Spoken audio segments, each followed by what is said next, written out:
काही मोजक्या संतरचना घेऊन आम्ही आता तुमच्यासमोर येतो आहोत. गंमत बघा, मध्यंतरापूर्वी आपण आपल्याच जगण्याचे काही रंग, काही तुकडे, काही भावसंगीताच्या माध्यमातून आणि नाट्यसंगीत असेल, चित्रपट गीत असेल, आणि त्यावेळेला मी असं म्हणत होते की आपलंच जगणं शब्दांचं आणि सुरांचं लेणं घेऊन जेव्हा समोर येतं तेव्हा कधीकधी आपण सुखावतो की हे मी जगले, आणि कधीकधी निसटून गेलं म्हणून खंत करतो. भावसंगीतात, चित्रपट संगीतात आपण आपलं जगणं शोधतो, पण अभंगांमधनं आपण आपल्यातला पांडुरंग नाही शोधत. या अभंगांमधनं आम्ही जेव्हा तुमच्यासमोर बसून काही संतरचना सादर करतोय, काही अभंग मांडतोय, काही त्याच्याशी जोडणारी मांडणी आम्ही तुमच्यासमोर करतोय ना, तेव्हा आता तुम्ही रसिक नाही आहात. आता आम्ही विठ्ठलाच्याच काही रूपांसमोर विठ्ठलाचंच गुणगान करतोय या भावनेने आता आम्ही तुमच्यासमोर ही सगळी मांडणी करतो आहोत. कारण आपण गाण्यांमधनं जगणं शोधतो, पण विठ्ठलामध्ये स्वतःला शोधत नाही, स्वतःमध्ये विठ्ठलाला शोधत नाही. मध्ये जी एक भिंत उभी करतो ना, ती भिंत आपल्याला त्याच्यापासून काहीसं लांब करते. आणि म्हणून संतरचनांचं महत्त्व आहे की या संतांनी या भिंती मुळात बांधूच दिल्या नाही. पाडल्या खूप नंतर, जिथे पाडल्या गेल्या तिथे उत्तमच उभं राहिलं, पण मुळात परमेश्वर आणि आपण याच्यामध्ये त्यांनी कधी भिंतच उभी करू दिली नाही. आणि भिंत उभी करू न देण्याचं मोठं श्रेय ज्यांचं आहे ना, त्यांच्या पायाशी बसून त्यांच्या रचना जेव्हा आपण समजून घेतो ना, तेव्हा कुठेतरी त्या परमेश्वराच्या निर्गुण रूपाचा, सगुण रूपाचा, सुरेल रूपाचा आपल्याला कुठेतरी कधीतरी साक्षात्कार व्हायला लागतो. हा साक्षात्कार ज्यांना शेकडो वर्षांपूर्वी झाला आणि ज्यांना तो तितक्याच ताकदीने शब्दबद्ध करता आला, त्यांना आपण संतरचना म्हणतो. आणि या संतरचनांमधनं या संतांना काय मांडायचं आहे हे आधुनिक काळातल्या संगीतकारांनी समजून घेतलं आणि त्या संतरचनांना चालीच्या रूपामध्ये बांधून आपल्यासमोर आणलं, जेणेकरून त्या चालीचं बोट धरून, त्या स्वररचनेचं बोट धरून आपण चालायला सुरुवात केली ना, तर आपल्याला असं वाटतं की आपण भरकटत नाही होत, आपण कुठेतरी अर्थाच्या वाटेवरती आहोत. अर्थ कधी कळेल माहिती नाही, त्याची घाई आहे का? अजिबात नाही. चालत राहणं आपल्या हातात आहे. कधीतरी विठ्ठलाच्या गाभाऱ्यात पोहोचू की नाही माहिती नाही, पण पंढरीचा कळस एखाद्या वळणावरती आपल्याला नक्की दिसेल. याच भावनेने पुढच्या काही रचनांना आपण सामोरे जातोय. या संतांच्या रचना आहेत. कधी माऊली भेटतील, कधी तुकाराम महाराज भेटतील, कधी एकनाथ महाराज भेटतील. कोण कुठल्या वळणावरती त्यांच्या रचनेसकट आपल्याला भेटतंय ते पुढच्या प्रवासात जाणून घेऊया. रश्मी. धने सागा मागा मागा साने मागा साने धने धने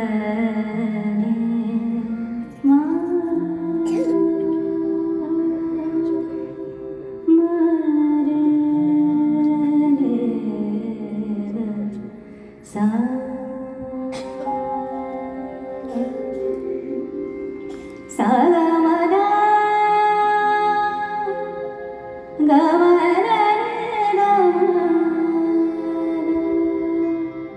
सा ग रे म रे द सा रे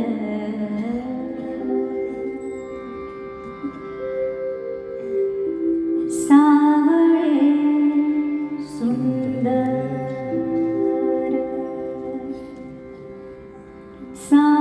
सावळे सुंदर रूप मनोहर सावळे सुंदर रूप मनोहर राहु निरंतर राहु निरंतर हृदयी माझे आणिक काही इच्छा आम्हा नाही चाड तुझे नाम गोड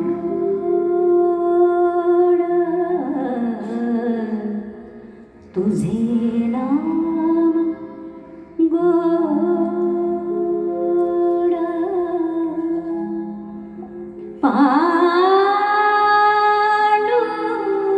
पांडुरंगा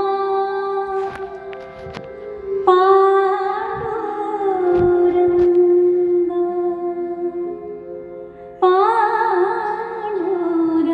पांडुरंगा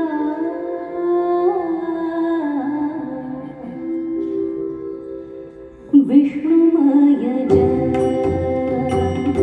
विष्णुमय जग विष्णुमय जग विष्णुमय जग विष्णुमय जग विष्णुमय जग विष्णुमय जग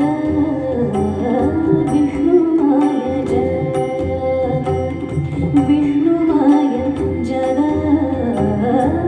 विष्णुमय जग वैष्णवांचा धर्म वैष्णवांचा धर्म वैष्णवांचा धर्म भेदाभेद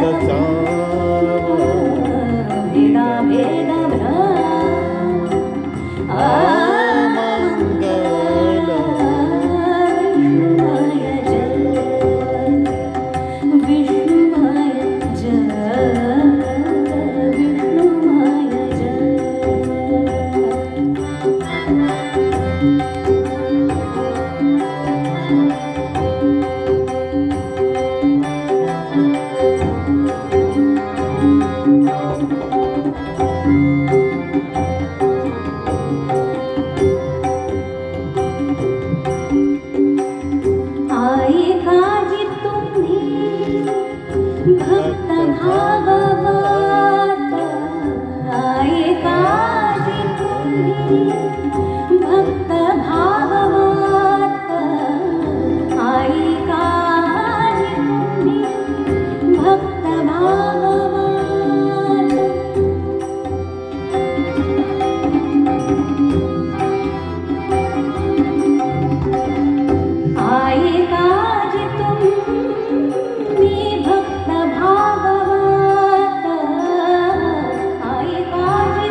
लक्ष असेल ना तर आपल्याला लक्षात असं येईल, जाणवेल आपल्या सगळ्यांनाच असं की आजच्या काळात इतकी संत रचना मांडायची गरज याआधी कधी होती की नाही माहिती नाही.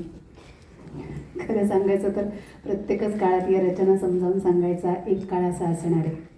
भेदाभेद मंगल वाटण्याच्या या काळामध्ये भेदाभेद अमंगळ आहे हे सांगणारी तुकोबार आहे. आज पुन्हा नव्याने समजून घेण्याची गरज आहे. हल्ली नुसतं नाव सांगून नाही जमत. स्नेहल असं सांगून नाही, स्नेहल पुढे कायची उत्सुकता आपल्याला फार असते. त्याच्यामुळे ही उत्सुकता जोपर्यंत आपली संपत नाही ना तोपर्यंत तुकोबांचं भेदाभेद अमंगळ आपल्याला ऐकायला लागणार आहे, समजून घ्यायला लागणार आहे आणि आचरणात आणायला लागणार आहे. तेव्हा कुठे माऊली म्हणतात तसं क्षणभराची जी शांतता आहे ना मंदिरामध्ये डोळे मिटून उभं राहण्याची, देवाची ये द्वारी उभा क्षणभरीची जी अवस्था जर आपल्याला यायला हवी असेल तर तुकोबाराय म्हणतात तसं की भेदाभेद अमंगळ हे पहिलं आजच्या भाषेत सांगायचं तर कन्सेप्ट क्लिअर पाहिजे आपली. तिथेच आपण अडकून राहिलेले असल्यामुळे तो क्षण काही आपल्या आयुष्यात येत नाही, क्षणभरी उभा राहायचा. कार्यक्रमाची सुरुवात रश्मीने तू सुख करताना केली होती. त्यातली एक ओळ सुद्धा मला नेहमी फार आवडते. त्या अशा खरं तर असंख्य ओळी आहेत की ज्या आपल्याला नेहमी अशा पकडून ठेवतात. पण त्या गाण्यातही असंच सांगतात ते की देवा सरू दे माझे मी पण, हे जोपर्यंत सरत नाही, भेदाभेद अमंगळ आहे हे जोपर्यंत वाटत नाही तोपर्यंत तो एक क्षण आपल्या आयुष्यात येणार नाही. त्या एका क्षणासाठी आपली सगळी ही वाटचाल आहे, आपला आपली जी वारी चालली आहे ती त्या एका क्षणाला पकडण्यासाठी चाललेली आहे. आम्ही सगळ्या कलाकारांच्या वतीने एवढीच अपेक्षा करू शकतो, एवढीच इच्छा आणि सदिच्छा व्यक्त करू शकतो की तो क्षण इथे बसलेल्या प्रत्येकाच्या आयुष्यात कधी ना कधीतरी यावा आणि त्या रूपाचं दर्शन आपल्याला घडावं. शब्द नवीन आहेत, भावना जुन्या आहेत, संगीतकार नवीन आहेत, पण त्या शब्दांना शब्दबद्ध करायची, त्याच्या मागचे विचार समजून घेऊन त्याला बांधायची जी ओढ आहे ती समान आहे. ही ओढ सारखी असली ना की काळाचा पडदा फार वेगळं काही मांडतो असं नाही. काळाचे पडदे ओलांडून काही नवीन संगीतकार, काही नवीन शब्द आपल्याला काही सांगू बघत असतात. चिरंतनच असतं, काळाच्यानुसार फक्त थोडीशी मांडणी बदलते. त्यामुळे संत रचनांना जसं सामोरे जातोय तसंच या दोन काही अलीकडच्या काळातल्या रचना ज्या कदाचित मला माहिती नाही आपल्यापैकी किती जणांनी ऐकल्या आहेत, दुसरी ऐकलेली असणार आहे. पहिल्या रचनेविषयी मला थोडं माहिती नाही किती जणांनी ऐकली, पण फार सुंदर आहे, भावनासारखी आहे. त्यामुळे नवीन असली तरी तुमच्यापर्यंत पोहोचेल आणि भिडेल या खात्रीसह पुढच्या दोन रचनांना आपण सामोरे जाऊया.